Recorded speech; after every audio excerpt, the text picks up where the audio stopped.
Hello, this is Dr. Tanuja and welcome again to my channel.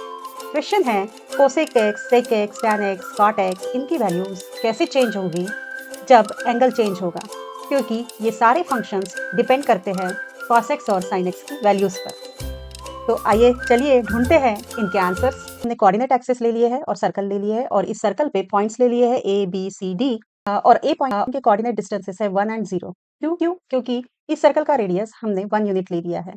हमने B point ले लिया है, तो यहाँ पर इसे कोऑर्डिनेट डिस्टेंस 0 और 1 रहेंगे, सी के -1 और 0 रहेंगे क्योंकि ये नेगेटिव एक्स एक्सिस पे है, और डी पॉइंट जो है उसे कोऑर्डिनेट डिस्टेंस 0 एंड -1 रहेंगे क्योंकि वो नेगेटिव वाई एक्सिस पे है। हमने पी पॉइंट भी लिया है और पी पॉइंट के कोऑर्डिनेट डिस्टेंसेस ए और बी है। तो एक्चुअली ये जो ए है that is what OM distance और जो बी डिस्टेंस है वो पीएम डिस्टेंस है। बट अगर हम ट्रायंगल ओपीएम को देखते हैं तो a is equals to cos x होता है और b is equals to sine x होता है। तो जैसे ये a equals to cos x और b equals to sine x p point के लिए एप्लीकेबल है, वैसे ही a b c d point के लिए भी ये कोऑर्डिनेट डिस्टेंसेस एप्लीकेबल है। तो x एक्सिस पे जो भी डिस्टेंस रहेगा that will be equal to cos x और y एक्सिस पे जो भी डिस्टेंस रहेगा that is equal to sin x। इस सर्कल को हमने 4 पार्ट में डिवाइड कर दिया है। 4 पार्ट कौन से हैं? तो जब a से b पॉइंट तक हम जाते हैं, मतलब यहाँ पर दोनों भी x और y जो एक्सिस है वो पॉजिटिव है, तो हम इसे फर्स्ट क्वाड्रेंट कहेंगे। जब हम b से c पॉइंट तक जाते हैं तो यहाँ पर y पॉजिटिव है और x नेगेटिव है, इसे हम सेकंड क्वाड्रेंट कहेंगे। जब हम C पॉइंट से D पॉइंट पर जाएंगे तो यहाँ पर x एक्सिस नेगेटिव है और y एक्सिस से थर्ड क्वाड्रेंट कहेंगे। जब हम D पॉइंट से A पॉइंट तक जाएंगे तो यहाँ पर जो y एक्सिस है वो नेगेटिव है और x एक्सिस पॉजिटिव है, हम इसे फोर्थ क्वाड्रेंट कहेंगे।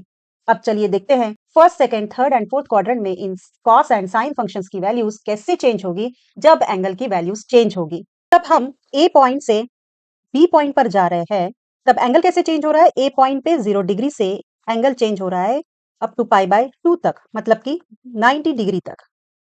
तो फिर कॉस, साइन और बाकी जो फंक्शंस है डिराइव्ड फ्रॉम ये कॉस और साइन से है, इनकी वैल्यूज क्या होगी, या फिर यहाँ इन साइन और कोसाइन फंक्शंस में डिक्रीमेंट होगा या इंक्रीमेंट होगा, ये भी हम देखेंगे। तो जब ए पॉइंट पर है हम, तब कॉस एक्स की वैल्यू क्या है?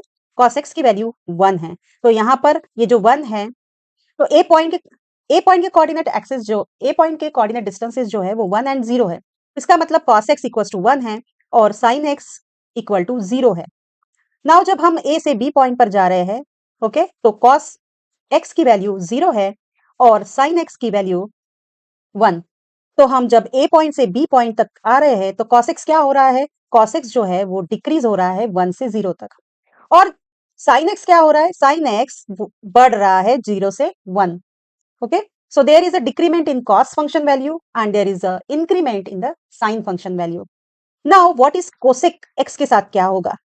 So cosec x is basically 1 upon sin x. इसका मतलब यहाँ पर sin x कितना है? a पॉइंट पर sin x जो है 1 upon 0, तो ये क्या हो जाएगा? इंफिनिटी। और b पॉइंट पर sin x कितना है? 1 है, तो इसका मतलब कोसेक फंक्शन 1 हो जाएगा। तो जब हम a पर है तो वो इंफिनिटी है और जब हम b पर जा रहे हैं तो वो 1 हो रहा है। इसी का मतलब कोसेक x फंक्शन क्या हो रहा है? वैल्यू जो हो रही है वो डिक्रीज हो रही है जब हम a से b पॉइंट के तरफ जा रहे हैं। x is equals to 1 upon cos x। तो जब हम a पॉइंट पर है तो cos की वैल्यू क्या है? cos x की वैल्यू 1 है और इसीलिए a पॉइंट पर sec x की वैल्यू 1 हो जाएगी। नेक्स्ट, जब हम ए से बी की तरफ जा रहे हैं तो 1 अपॉन बी पर cos x की वैल्यू 0 है और इसीलिए बी पॉइंट पर sec x की वैल्यू इंफिनिटी हो जाएगी। तो जब हम ए पॉइंट से बी पॉइंट की तरफ जा रहे हैं तो यहाँ पर sec x की वैल्यू क्या हो रही है? There is a increment in the value of sec x function. x is equal to tan x, so tan x is equal to sin x divide by cos x। तो जब ए point पर है हम, ठीक है, तो sin x कितना है? वो है 0 और cos x कितना है? 1। सो 0 बाय 1 0। और जब हम b पॉइंट पर जा रहे हैं तो sin x कितना है? 1 और cos x 0 है, तो इसीलिए tan x का वैल्यू इंफिनिटी हो जाएगा। तो जब हम a से b की तरफ जा रहे हैं तो tan x की वैल्यू क्या हो रही है? इंक्रीज हो रही है, 0 से इंफिनिटी की तरफ जा रही है। Now next is cot x। cot x is equals to cos x divided by sin x। So at A point cos x कितना है? 1 और sin x कितना है? 0। बी पॉइंट पर cos x कितना है 0 और sin x कितना है 1। सो ए पॉइंट पर cot x की वैल्यू क्या हो गई इंफिनिटी और बी पॉइंट पर cot x की वैल्यू हो गई 0। तो ए पॉइंट से बी पॉइंट तक there is a reduction in the value of cot function. जब हम बी पॉइंट से सी पॉइंट की तरफ जा रहे हैं तो एंगल क्या चेंज हो रहा है π/2 यानी 90 डिग्री से पाई तक जा रहे हैं। तो pi is equal to 180 degree. तो लेट अस सी कि सारे फंक्शंस कैसे चेंज होंगे। तो सबसे पहले तो बी पॉइंट पर अगर हम देखेंगे तो cos x is equal to 0 और sin x is equal to 1 और सी पॉइंट पर cos x इक्वल टू -1 और sin x इक्वल टू 0। तो जब हम बी पॉइंट पर है तो cos फंक्शन कैसे चेंज हो रहा है। cos फंक्शन बी पॉइंट पे 0 है और जब हम सी पॉइंट पे जा रहे हैं तो वो -1 हो गया। तो there is a reduction in the cos function. Sine function तो साइन फंक्शन बी पॉइंट पे 1 था और जब सी पॉइंट पे आए तो 0 हो गया। तो there is also the reduction in the values of sine function. Cosec x function so cosec x function is equal to 1 upon sine x. तो पॉइंट बी पर कोसेक फंक्शन क्या हो जाएगा यहाँ 1 अपॉन 1 दैट इज 1 और C point पर it will B 1 upon 0। Okay so ये क्या हो जाएगा इंफिनिटी। तब कोसेक फंक्शन की वैल्यू इंक्रीज हो रही है 1 से इंफिनिटी तक। तब now sec x so sec x is equals to 1 upon cos x। b point पे 1 upon 0 that is what infinity और c पॉइंट पर इट विल बी 1 अपॉन -1। तो ये क्या हो जाएगा -1। तो इसलिए यहाँ पर एक यहाँ पर 0 है और दूसरा -1 है इसलिए ये भी यहाँ पर माइनस इंफिनिटी हो जाएगा। तो यहाँ पर हम क्या देखेंगे जब बी पॉइंट से हम सी पॉइंट की तरफ आ रहे हैं तो sec x फंक्शन क्या हो रहा है माइनस इंफिनिटी से -1 तक जा रहा है मतलब कि वो इंक्रीज हो रहा है। So there is the increment in the sec function. Next is tan function. So tan x equals to sin x upon cos x. So b point पर it is equal to sin x कितना है 1 divide by 0 तो ये infinity हो गया और c point पर it is 0 upon -1 ये 0 हो गया। ओके सो यहाँ पे क्या है -1 है एक सो यहाँ पे माइनस इंफिनिटी आ जाएगा। सो tan फंक्शन की वैल्यू b पर माइनस इंफिनिटी थी और c पे क्या हो रही है वो 0 हो रही है। तो इसका मतलब there is the increment in the tan function cot x is equals to cos x divided by sin x। At point b cos x की वैल्यू है 0 डिवाइड बाय sin x तो ये 0 अपॉन 1 0 हो जाएगा और c क्या हो जाएगा c -1 अपॉन 0 तो ये क्या आ जाएगा माइनस इंफिनिटी। तो इसका मतलब cot फंक्शन की वैल्यू 0 से माइनस इंफिनिटी जा रही है। इसका मतलब there is the decrement from 0 to minus infinity. Now next is the third quadrant. So third quadrant में हम सी पॉइंट से डी पॉइंट की तरफ जा रहे हैं। मतलब एंगल कैसे चेंज हो रहा है एंगल जो है वो पाई दैट इज 180 डिग्री वहां से चेंज हो रहा है 3π/2 that is what equal to 270 degree. So let us see all the functions how they will change. cos function and sin function first. So point C पर cos जो है that is -1 और D point पर cos जो है वो है 0। सी point पर sin जो है वो है 0 और डी पॉइंट पर sin x की वैल्यू है -1। तो सी पॉइंट से डी पॉइंट की तरफ जब हम आ रहे हैं तो cos की वैल्यू जो है वो -1 से 0 हो रही है। इसका मतलब there is the increment in the cos function value. Sine function की बात करें तो सी पॉइंट पे वो 0 था और अब वो -1 हो गया। तो इसका मतलब there is what the decrement in the sine function value.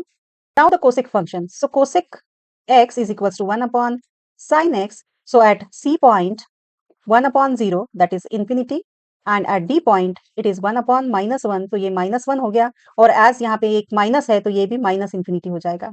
सो इसका मतलब क्या कंक्लूड कर सकते हैं हम कि कोसेक फंक्शन की वैल्यू माइनस इंफिनिटी से -1 आ रही है तो वो there is a increment in the cosec function value from the minus infinity to -1। Function is sec function so it is 1 upon cos x। So at C point sec x की value क्या हो जाएगी 1 upon -1 that is -1 और D point पे क्या हो जाएगा 1 upon 0 that is what infinity. So ये भी माइनस इंफिनिटी हो जाएगा।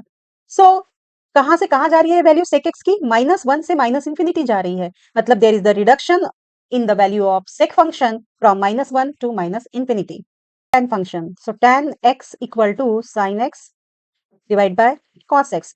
सो at point c sin x is 0 upon -1 तो ये क्या हो जाएगा 0 और at point d it will so at point d it is what -1 upon 0 that is what infinity. So यहाँ पर माइनस साइन क्यों नहीं आया है माइनस इन्फिनिटी के लिए, क्योंकि यहाँ पर सी पॉइंट पे भी वो -1 है और डी पॉइंट पे भी -1 लिया है, एक माइनस सी पे भी है और एक माइनस डी पे भी है, इसीलिए यहाँ माइनस इन्फिनिटी नहीं आएगा। सो इसका मतलब tan फंक्शन की वैल्यू 0 टू इन्फिनिटी जा रही है। सो tan फंक्शन की वैल्यू 0 टू इन्फिनिटी जा रही है, मतलब there is the increment in the tan function value from 0 to infinity. So cot x equals to cos x divided by sin x। So at point c -1 upon 0 वो क्या हो जाएगा infinity, और at point d वो क्या हो जाएगा 0 upon -1, तो ये 0 हो गया। अब यहाँ पे भी माइनस है, यहाँ पे भी माइनस है, इसलिए हम यहाँ पे माइनस इन्फिनिटी नहीं लेंगे, और ये कॉट फंक्शन की वैल्यू क्या हो रही है इन्फिनिटी टू 0 जा रही है, से 0 तक जा रही है, इसका मतलब there is the reduction in the cot function value quadrant. So fourth quadrant में हम डी पॉइंट से ए पॉइंट की तरफ जा रहे हैं, और एंगल कैसे चेंज हो रहे हैं, यहाँ पर एंगल चेंज हो रहा है 3π/2 से, that is equal to 270 degree, वो जा रहा है 2π, that is equal to 360 degree. Let us see कि जब हम डी पॉइंट पर है तो cos x है 0, और जब हम ए पॉइंट पे जा रहे हैं तो cos x इज बिकमिंग 1, और साइन फंक्शन की वैल्यू डी पर जो है वो है -1, और पॉइंट ए पर जो है वो है 0। तो लेट अस सी cos फंक्शन क्या हो रहा है, तो जब हम d से a की तरफ जा रहे हैं तो cos फंक्शन 0 से 1 पर जा रहा है, मतलब there is the increment in the cos function value, और sin x जो है वो -1 से 0 जा रहा है, तो there is also the increment in the value of sin function minus function. So cosec x is equal to 1 upon sin x। So at point d cosec function क्या हो जाएगा 1/-1, दैट इज व्हाट -1, और at point a it will be what 1 upon 0, तो ये हो जाएगा infinity, तो यहाँ पे एक -1 है, तो ये भी माइनस इन्फिनिटी हो जाएगा। तो कोसेक की वैल्यू कैसे वेरी हो रही है, वो -1 से माइनस इन्फिनिटी जा रही है, मतलब कोसेक फंक्शन की वैल्यू डिक्रीज हो रही है -1 to minus infinity. Sec function, so sec function is equal to 1 upon cos x। तो एट पॉइंट d वो क्या हो जाएगा 1 अपॉन 0, तो वो इन्फिनिटी हो गया, और at point a it is what 1 upon 1, वो 1 हो गया। तो अब यहाँ पे कोई भी माइनस नहीं है, इसीलिए ये इन्फिनिटी पॉजिटिव इन्फिनिटी ही रहेंगी। तो सेक फंक्शन की वैल्यू कहाँ से कहाँ जा रही है, इन्फिनिटी से 1 जा रही है, मतलब there is the decrement in the value of sec function from infinity to 1। How the tan function value will change, so tan x is equals to sin x divided by cos x। So at point d tan x क्या हो जाएगा -1 upon 0, that is what minus infinity, और at point a tan x क्या होगा 0 upon 1, तो ये 0।